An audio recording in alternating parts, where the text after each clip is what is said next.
Welcome back to the Always Aggressive podcast, postseason edition number 2, I guess. We previewed the Big Ten championships last time out. This time we're going to recap them and take a look at nationals. A lot of information coming to you. We'll look at NCAA brackets, talk about draws, talk about some expectations for Detroit. But first, we're going to look back at the results from Lincoln. Coach went down to Nebraska, got a handful of guys on the podium, got 7 qualified for NCAAs, which you've been clear about from day one. That's the primary goal of that event, is to survive and advance to the next competition. So just overall thoughts on 2022 Big Tens. Yeah, at the end of the day, to get 7 through was good. I mean, that's a number that we thought if we got 7, 8 through, we did pretty well. So to get 7 guys who I think can score at nationals was a positive, right? That's a big positive for us to take out of that tournament. Obviously, from a team standpoint, we would have loved to have moved up a few more rungs on that ladder from where we were. But it just was hard. That was such a deep tournament this year. We never really got on the roll that we needed. The last few years being top 5, top 6, you get on that roll a little bit, and it just seems like we would collect some good wins and then take a loss that might set us back from a point scoring standpoint, which obviously people familiar with how they score in tournaments with place points and what a semifinal win can mean for a team, was big. So that was the disappointing part. While getting 7 through was great, man, we just lacked a couple of key wins or never got on that roll that I thought you needed, right, to really move up. But it was a deep field, with all of the holdbacks, right? We talked about clock extension for a lot of schools, and that was probably one of the deeper Big Ten tournaments that I've been a part of. And I think at one point I called it was a bloodbath. Yeah. For a lot of good kids. When you see guys like Hildebrandt, who's not a Big Ten guy, but clearly an All-American, comes in the Big Ten this year. He's 0-2 and out. Yaya Thomas, Northwestern, highly regarded guy, top 3. 3rd at nationals last year, yeah. Yeah, 3rd at nationals last year, and he's 0-2 and out. And that was a theme for a lot of good kids. And so it was a very, very tough tournament. And for us, like I said, to get 7 through, even though, we would love to have been higher, gives us, some excitement for what NCAAs can be for us, where we get another chance to get on the roll. Yep. Let's talk specifically about it. I mean, I don't think it can be overstated how difficult of a tournament Big Tens was this year, Tony. Like, you look at the fact that, Michigan wins the Big Ten championship, which was a surprise, right? Everybody had Iowa and Penn State as the front runners, with Michigan as a dark horse type of deal. But they had a lot of guys step up, but those guys, a lot of those guys who stepped up were 6th years. Right. Michigan won the Big Ten championship with 6 6th years in their lineup. Yeah. Like, that's wild. Yeah. And I believe Iowa had the same, right? Iowa had 5. Had 5, right? I mean, so again, it made for a very, very deep, difficult tournament. But, hey, that's what it is. You're in the tournament, and our job is to go find ways to win tough matches. And, by and large, we won some very good matches. I mean, if we go through here, that's the strange thing, right? Is, you want to be higher, right? You want to be up that podium spot a little higher as a team.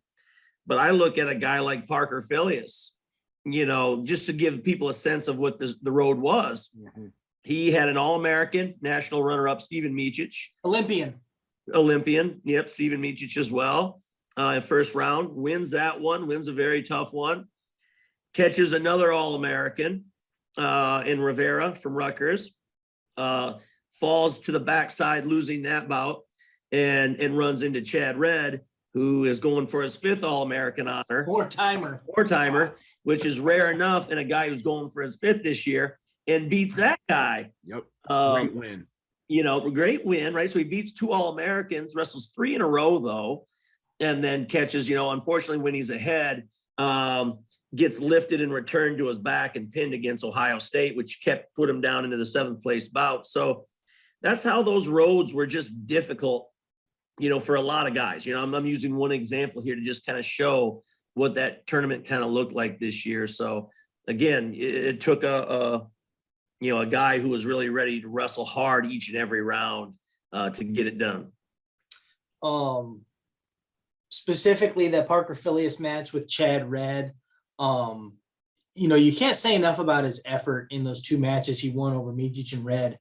Down 4-1 to Micic, down 5-1 to Red, and found a way to come back and dig out of the hole. And the end of the Chad Red match was pure insanity. Gets the takedown at the buzzer, ref calls a pin, overrules it. They go to OT, catches him in a cradle, puts him on his back again. We got some great photographic evidence of it, but just an incredible energizer for the team and, specifically for Parker. Yeah, no doubt. And this is something we want to clear up, right? You don't go to nationals, you don't want to be down 4-1 in every match. So that quicker start is something that we're addressing, but just shows you the fight he has. He's never out of the match, right? And I thought that was indicative of most of our guys in that tournament. Their fight was good, right? We may have lost some tough situations here or there, but their fight was really good. And then that's something you can build on. When your effort and your fight and your belief to finish matches is strong like Parker's, you always give yourself a chance. And now his job is to go on and, hey, let's get a quicker start so we're not always trying to come, from 3-4 points down after the first period. Speaking of a guy, you said we got a lot of good wins. One of those guys that collected several of those, Thomas Penola, he was our highest placer, took 5th at 197 in a loaded bracket. Man, probably, I would say maybe second or third toughest behind 84 and maybe 25. Yeah, no, is that fair? That's a deep bracket, boy. 97 was crazy. Wrestling for 5th place, and the guy you're wrestling is number 5 in the country. Yeah, in the conference, right? He had to beat the guy ranked. That's a top 5 win in the country for him to get 5th place. And again, a guy who had beaten him earlier in the tournament. So again, something you can be proud of is his fight was really good. He came back against a kid he had a narrow defeat earlier in the tournament and found a way to gut out a very tough win against a top 5 guy, and a guy likely that you're going to see to be an All-American or, even more at the NCAAs in 2 weeks.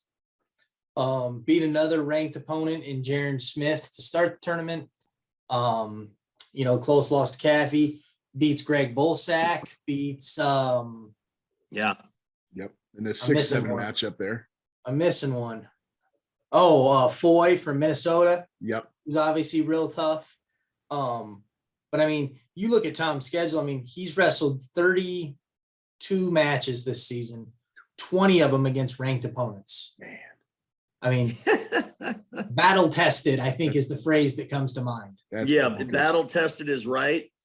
And he's the perfect guy for that, right? He's the guy, he shows up ready to go every time. So, that's a guy who eats that kind of a schedule up.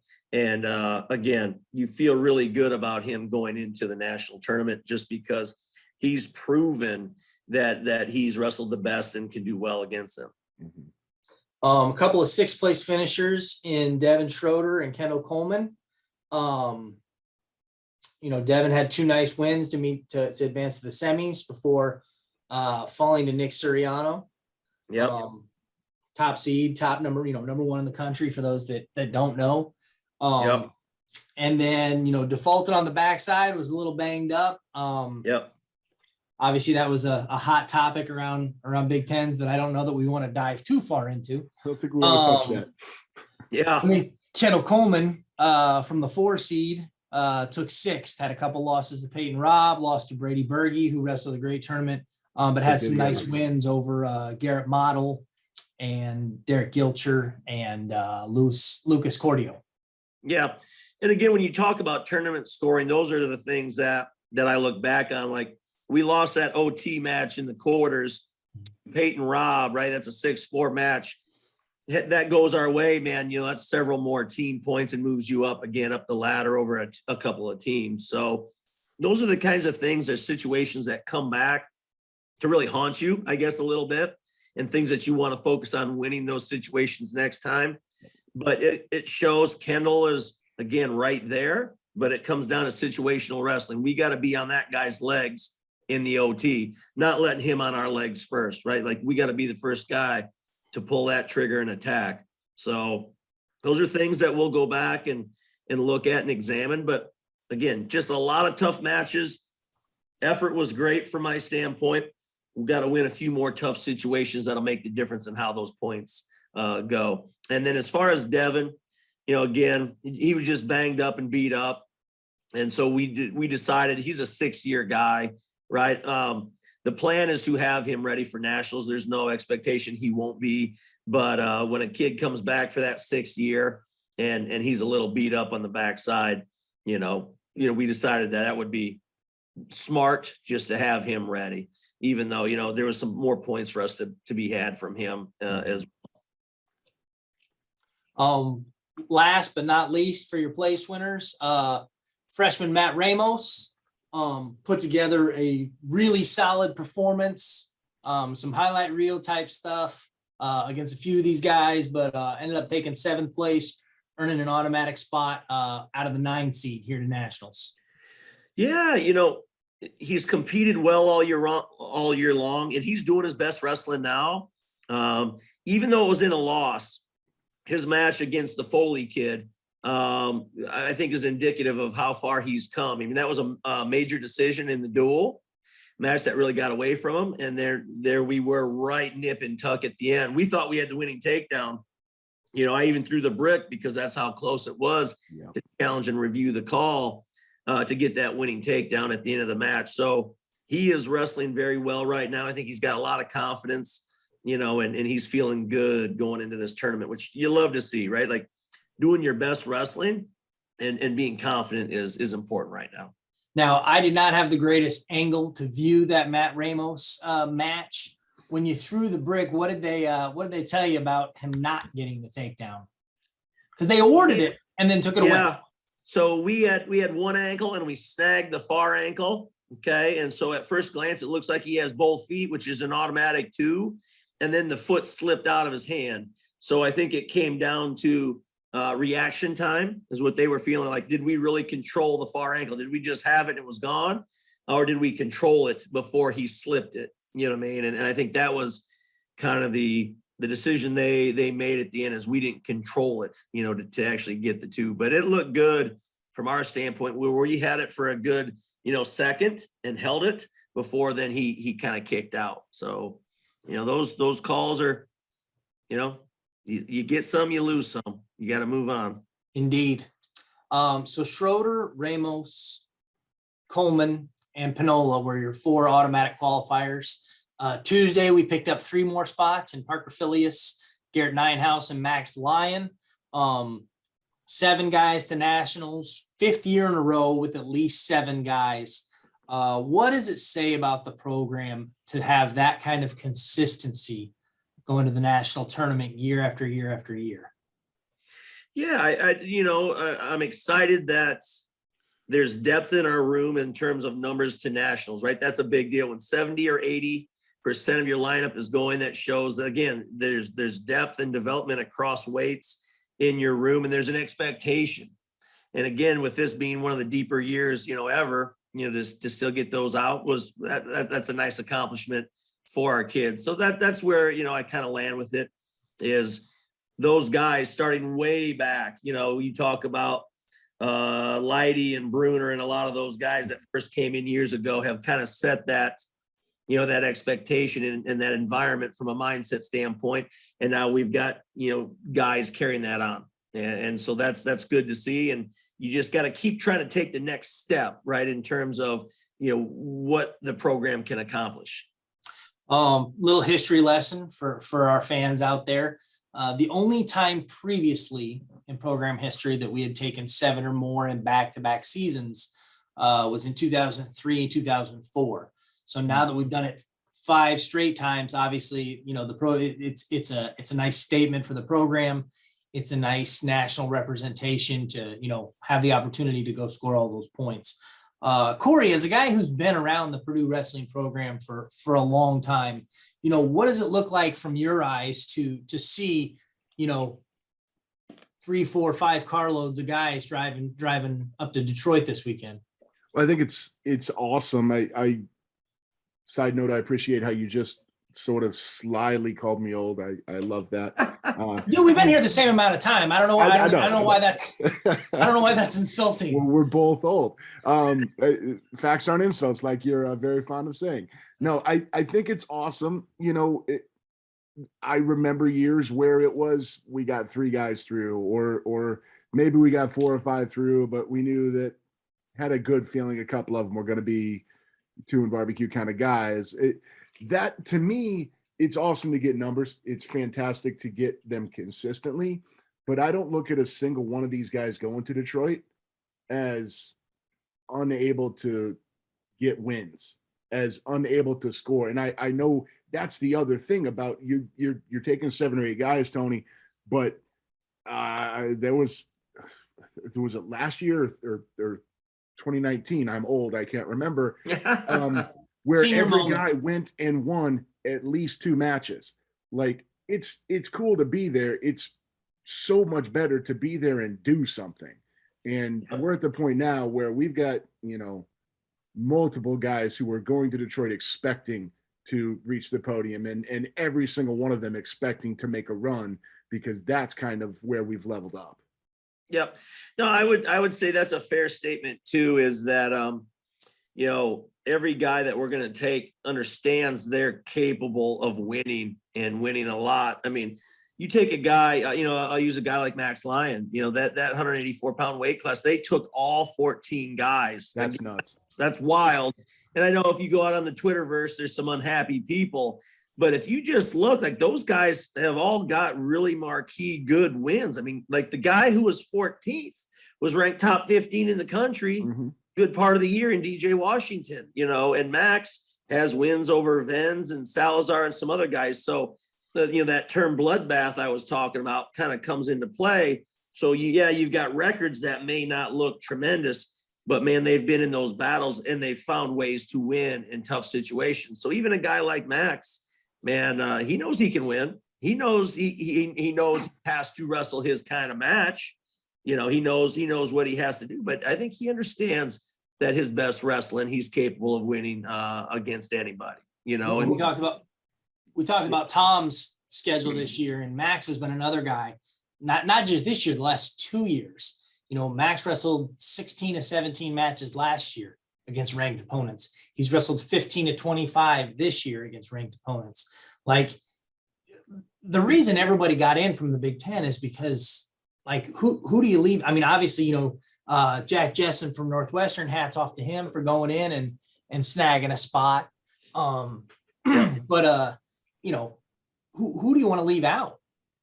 Well, and that's right. See, that was the situation, right? When we talk about how tournaments go and where you catch your wins. I mean, Jessen caught that win at the right time. Yep. If he had been left out, and he's 14, there's no way he's in, right? I mean, I think everybody understands that, but he caught the spot by pinning, IU at the right time. And now you got a top 15 kid sitting out there for wild cards, so that's how these things go, and so it's going to be a tough test. But again, these guys have all had good wins during the year and known they're deserving to be there. So I feel good that, hey, they're confident that if they do their best wrestling, they can do well. Well, Tanner, we were looking at the 84 bracket of nationals. Weren't you saying Max's was something like his last 13 matches this season were against guys in the field? Something like that. Like, yeah, that's it's nuts. He wrestled a long list of national qualifiers. And that's where, like you said, there's some people out there in the Twitterverse and, that are upset about some people not getting in the tournament, especially at that weight. And, you look at some of them, like, I think one person had like 5 total matches out of like 30 matches against the field. And while I understand you can only wrestle who's in front of you, but they were like, I think they had one win against the field. And it wasn't against one of the top people. Right. So I guess, Tony, like who do you get upset with? Do you get upset with the committee? Do you get upset with your coaches for not giving you a tougher schedule? Do you get upset with life because it's just not fair? Like where does that whole thing land? So listen, and I land on both sides of this, right? I mean, in terms of this, it's a numbers deal, right? Like we've worked hard. When I say we, the sport of wrestling has worked hard to make this kind of more data driven. Gone are the days of coaches sitting in the room and trying to evaluate at NCAAs anyway. We're talking NCAAs about who should be seated where in evaluating that. So they make it a numbers deal. So it's data driven. So they punch all the numbers in and it spits out the points and then they make their decisions that way. Okay. And it worked in our favor for getting our guys to nationals. On the other hand, I can be upset about how some of the seeding went, right? Like I could sit here and yes, I think I got a guy or two seated too low. Right. But again, it's supposed to be a numbers deal and take, just kind of subjective thoughts about this, that, or the other out of it. So, it's something that at the end of the day, it's not personal. It's nobody's sitting there making a judgment like, it's just, this is what the data says. And I do feel, while we sometimes are, are on the wrong end of it, that it's probably overall better for the sport this way. Yeah, our guy Michael Wolf ended up on the wrong side of that numbers game, unfortunately. Yes. He's a guy who I thought definitely had potential to get in. It turns out he did not have a coach's rank or an RPI, so he wasn't even eligible for the at-large pool. Yeah. Yeah, so it's funny the way that falls. There's possibly some human error in there from the coach's end that voted on heavyweight. They had a guy ranked 32nd that Michael just beat at Big Tens. Oh, that's brutal. So it leaves you kind of scratching your head sometimes as far as that goes. But the other thing with Michael is like, like I said before, Michael didn't have any wins against the field. He had some solid wins. He had some other wins against some other guys that were on the bubble. But I mean, heavyweight in the Big Ten is, we'll say, top heavy, which is a bit of a pun there. It's ridiculous. For people who didn't see his match, I mean, my man came from a couple of toenails, dragging his feet in bounds on that inside trip from going. I mean, he was in the match to qualify for nationals and go, and he was he had the trip. Opponent was falling to his butt, and he was dragging his toes. And again, we thought he had his feet in. I'm just telling you, I thought 2 feet were down and they called no takedown. So we threw the brick again and felt good about it. I felt good. Like they looked and see in slow-mo that they're going to see 2 feet dragging. And so they said he just missed. So, that's the difference. That's not a guy that's just winning and losing, man. Yeah. Well, and that's not some bum that he did it against either, right? No, that's an All-American from last year. An All-American's got the 17 seed, which is kind of wild. Right.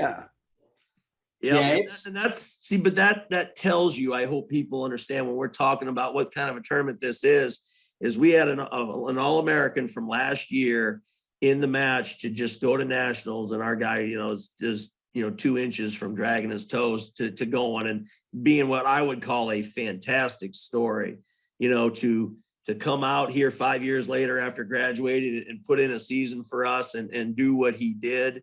Up a weight. Just fantastic. Yeah, for sure. And a guy we want to keep around. This is a guy, right? He's going to be here another couple of years working on his PhD, but out of eligibility. But hey, he'd be great to have around the program and mentoring our guys and just, kind of help be around with these kids. For sure. Moving closer to NCAAs, seeds and brackets came out. That's 2 days ago now, right? I don't even know what day it is anymore. Like you said, some seeds did not go our way. Some seeds went our way. I was okay with a lot of them. We'll start with our highest seed. in Devin Schroder. Got the 9 seed at 125. Thought he could have been a few spots higher, but like you said, it's math, it's data driven. So I kind of get it. At the end of the day, he becomes just the 4th wrestler in program history to be a top 10 seed at nationals 3 times. Oh, good. Did not realize that. Yep. Did the digging the other day. Bob Marshall did it back in the 60s, 60, 61, and 62. Ryan Lang did it at 174 pounds in 02, 03, 04. And then Chris Flieger did it at 25 and 33 in 02, 03, and 06. And so Devin joins a very short list of impressive company there. And hopefully that translates into a pretty awesome tournament for him. Yep. He's looking good. As we said, he's doing some very good wrestling right now, and he's excited. After coming back and doing year 6, I think it's gone very, very well for him, and I know he's looking forward to finishing in his home state, right? I mean, who gets to do that in a career? You get to finish in Detroit in your home state. So, man, I'm just excited to get there for him and watch him get after people. He is Detroit super fan. Native of Grand Rapids, Michigan, for those that don't know. I don't think I could be more excited for him to get a chance to finish his career in one of the places that it started. He sent me a picture yesterday of himself when he was a little kid at a wrestling tournament at Ford Field, which is going to be right across the street from where we'll be next week. And I was dying. I couldn't stop laughing looking at the picture. He's probably about the same size. He didn't have all that curly hair though. That was funny. That was the funny part for me. Didn't have all the curly hair, but no, I can't. I couldn't be more excited for D. He draws former All-American Sam Latona of Virginia Tech, who will be the 24 seed in the first round. Obviously not an easy opponent, but at this level, like there aren't really many easy opponents, right?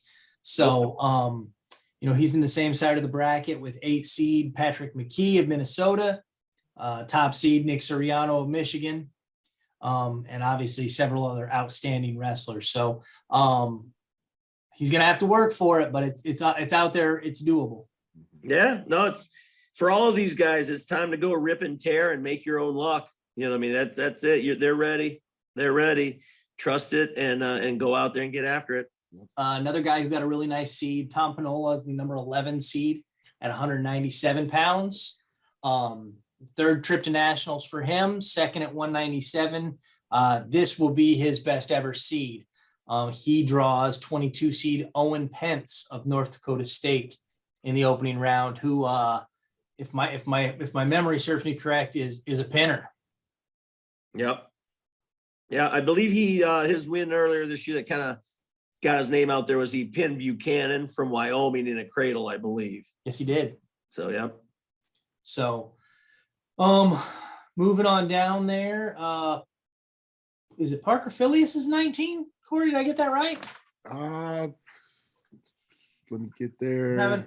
Yes, Parker's the 20. Parker's the 20. I think Kendall's 19. Kendall's 19. Yep. That's who it is.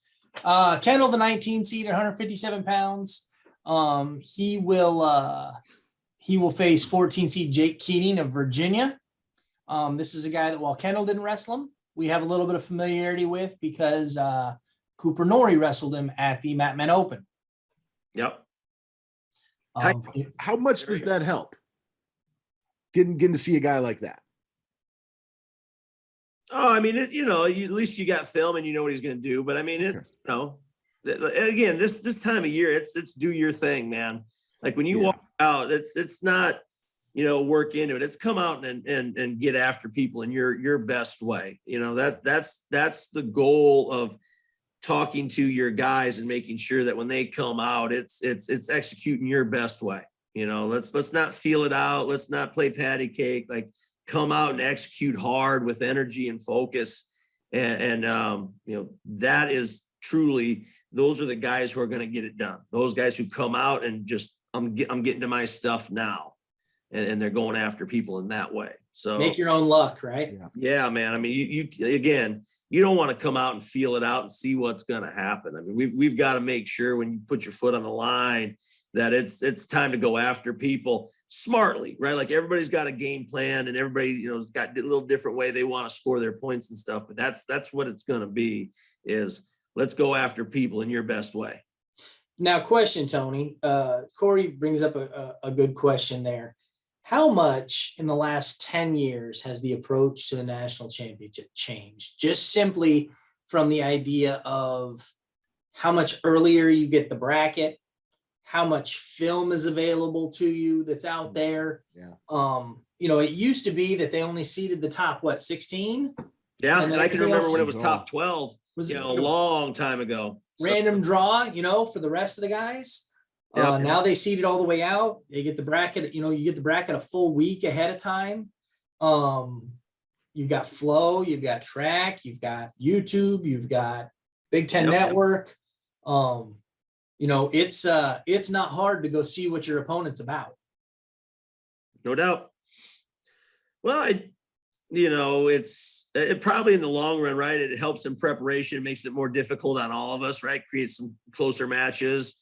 But the downside, honestly, and I'm not saying this is a terrible thing or a bad thing even, but you used to get more of those wild, crazy matches early because they didn't seed it out, right? So from a fan standpoint, if you used to seed 16 and then the rest were just drawn in, well, you could still get some really good kids on some good kids. And not that you won't see some of that here, but it cuts that down a bit sometimes, right? So that's the part where maybe I missed some of that as a traditionalist, but it looks like the data as we keep going year after year after year, we'll see if truly the right kids are getting to the podium, you know, in terms of seedings and those things, you know. But that's the interesting part for me. But man, the traditional part, I used to love, you get some wild stuff in round one. Yeah, absolutely. 100%. No, I remember there's a lot of first round matches that have come to be over the years that we'll never get to see again. But it'll be, I don't know. I think there's some fun things like that this year. You know, you got a guy like Chad Redd who, you know, wound up getting the 19 seed at 141 after having a lackluster, you know, Big Ten tournament. Guy's a 4-time All-American. He's the 19 seed. Drew Hildebrand down at 125, you know, multiple time All-American. It's the 16 seed. You know, there's several of these examples if you keep diving through the brackets and seeing kind of where things happened, you know, because of how tough some of these conference tournaments were, because of how many 60ers came back for this season and made the every weight deeper and more difficult and harder to compete in. So I think we'll still get some of those early first round crazy matches this year.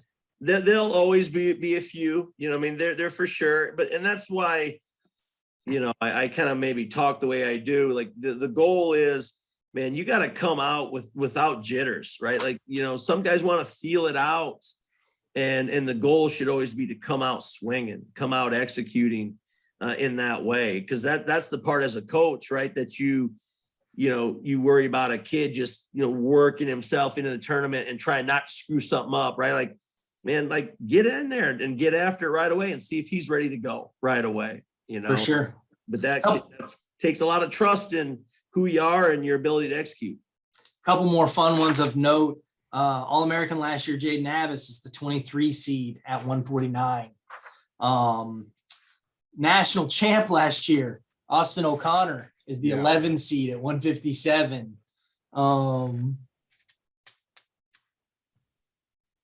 Where was Valencia at 65? He fell way down, didn't he? Yeah, 18 seed. Guy's a 4-time Pac-12 champ and All-American. He's the 18 seed. So it should be a wild one. Should be a lot of fun from that way. Running down the rest of our guys' seeds real fast. Garrett Parker Phileas, the 20 seed at 141. He will draw number 13 seed Ian Parker of Iowa State. You know, we wrestled Iowa State this year, but Parker was, I believe he was ill. Is that Yeah, Ian Parker did not wrestle in that duel. I want to say they had a few guys out with the flu or something like that. Yep, I believe so. So that will be a match that could have happened that's going to happen anyway, right?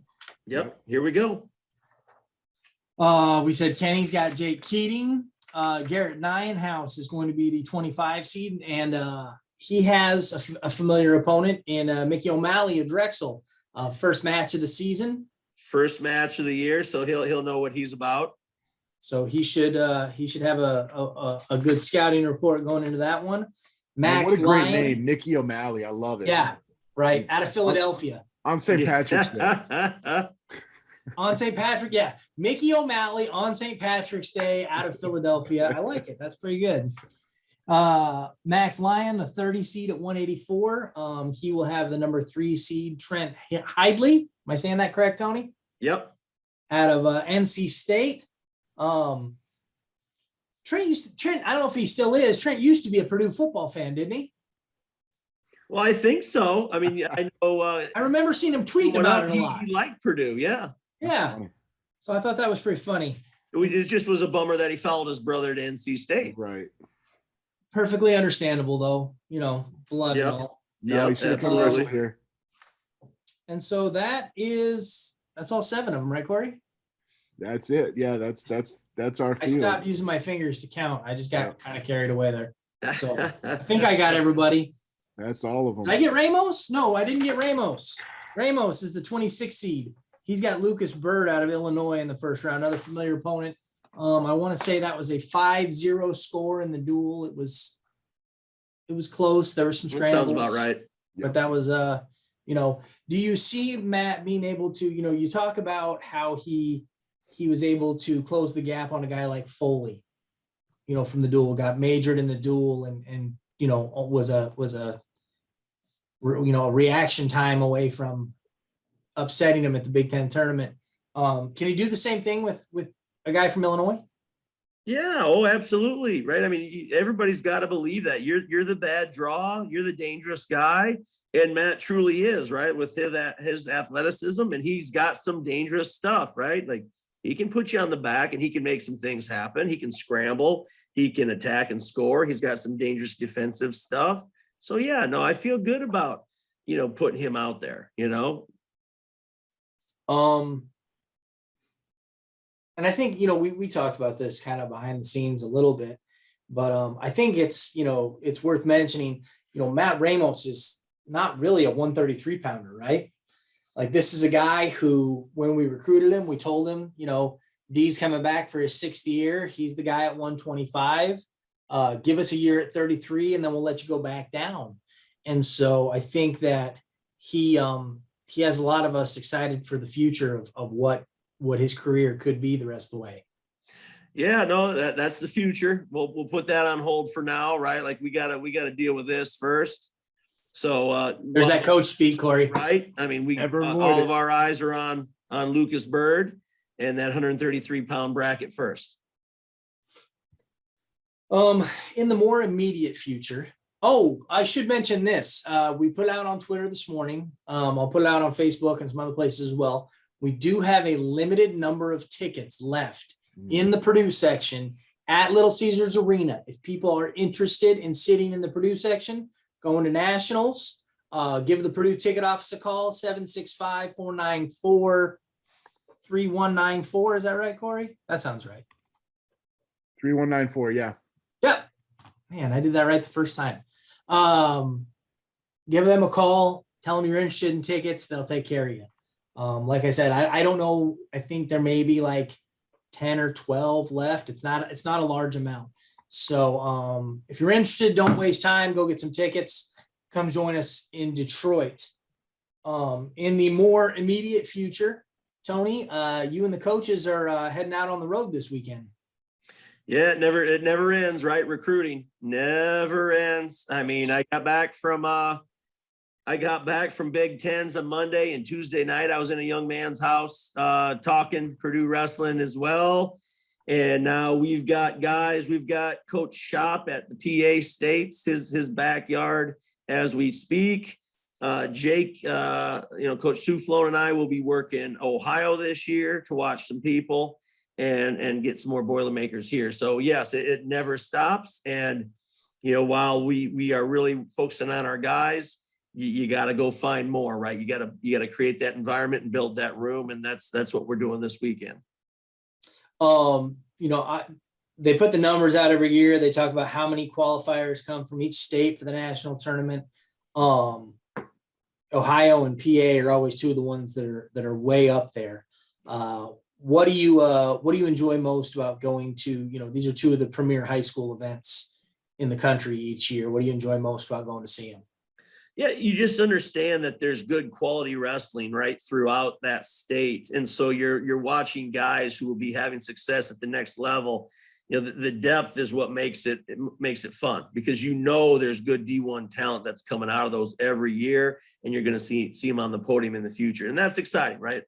There's some state tournaments where, the depth isn't that way, and you'll have a really great kid that you like, but he just rolls through it and is never challenged.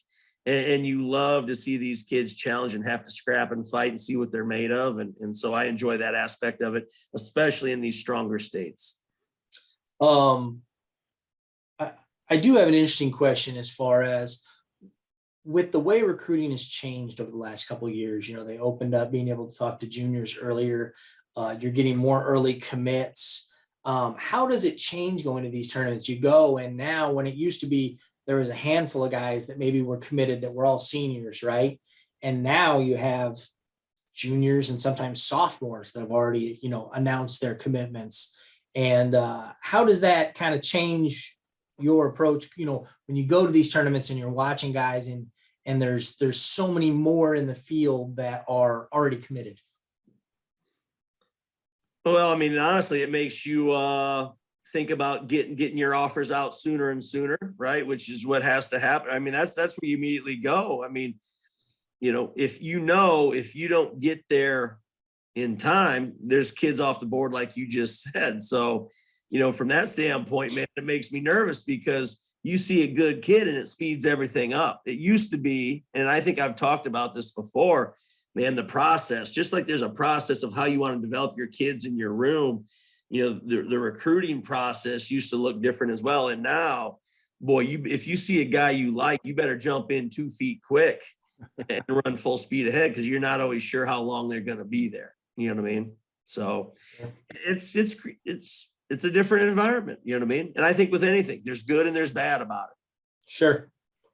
Are you constantly doing self audits to evaluate the way you're doing these things, to make sure that you're trying to keep keep everything where you want it to be? Oh, 100%. You're always looking for a better plan and a better way to do things. I think that should just be part of what you do every year. But, here's something I've been thinking about a lot, right?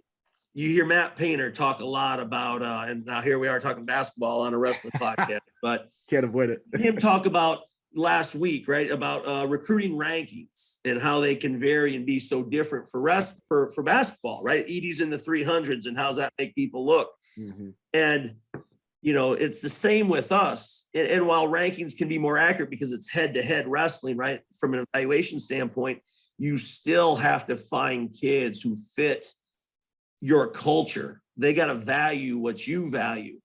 And it's easy to take kids with talent that maybe don't want to buy into the same things I really value. And now you've got a problem, right, in your program.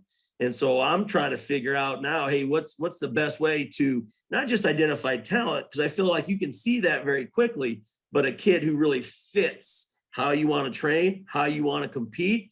Is school important? How do you do everything in your life that really fits with your program?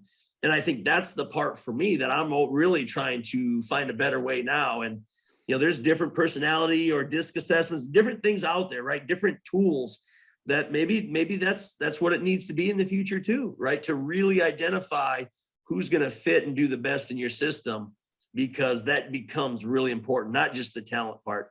So, yeah, I think that's a great question, Corey, and something that's been on my mind is how do you, when you see these good young kids, not only get offers in their hands and get them to Purdue and see what you have to offer them, but make sure that they're going to be a great fit for you. Awesome. We have that talk constantly, Corey. Yeah. It's an ongoing theme.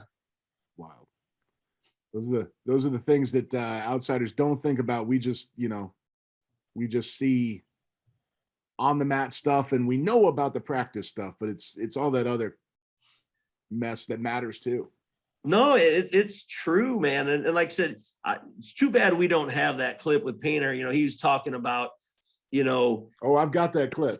Right. Kids. Nope. And what they value and how they want to, compete. That all becomes important, as well as baggage or excess stuff that comes, that is going to be part of the equation. It's going to be part of it, right? This is life, and we're all people. And so we all have different things. And is that going to be compatible with what you want to do, how you want to do it? I think that's very, very important. And I think, there's something to be learned, even though that's basketball and wrestling, and maybe it's apples and oranges, but I think there's things that we can definitely pull from it that will help us do things better.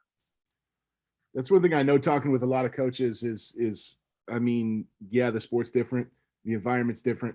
The makeup of the kids is different a little bit, but there's so much similar.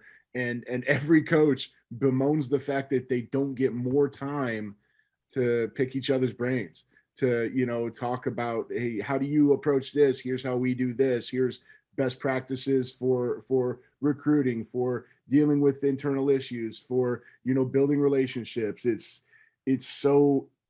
very uniquely college sports, but it's definitely not specific to each individual sport. Yep. We're getting deep here. We're gonna go and wrap this thing up, because we've strayed a little bit from the nut. Us stray? No, never happened.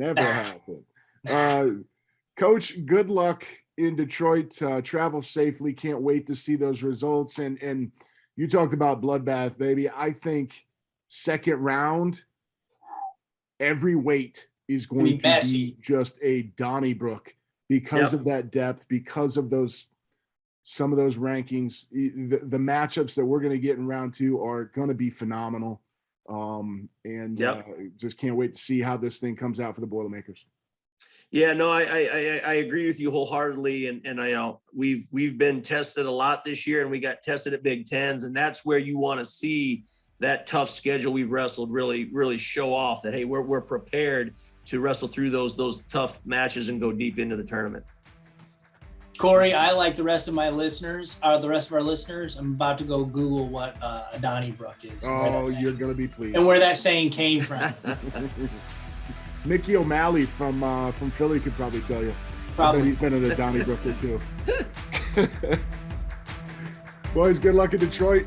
Look forward to wrapping this thing all up in another week or two. All right? Till then, boiler up.